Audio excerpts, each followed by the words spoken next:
શાળા કોલેજમાં વેકેશન હોય કે રજાના દિવસોમાં ગુજરાત તેમજ અન્ય રાજ્યોમાંથી આવતા હરિદ્વાર ગંગા ઘાટે ભાવિક ભક્તોની આરતીનો લાવો લેવા માટે બોડી સંખ્યામાં ભાવિક ભક્તોની ભીડ જામી હતી।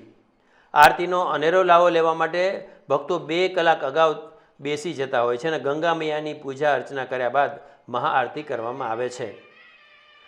ગંગા મૈયાની આરતીનો લાભ લેવા માટે હજારો લોકો અહીં આવી પડે છે અને શનિ રવિની રજાઓના કારણે હિલ સ્ટેશન મસૂરી ઉપર પણ વાહનોની લાંબી લાઈનો લાગી હતી।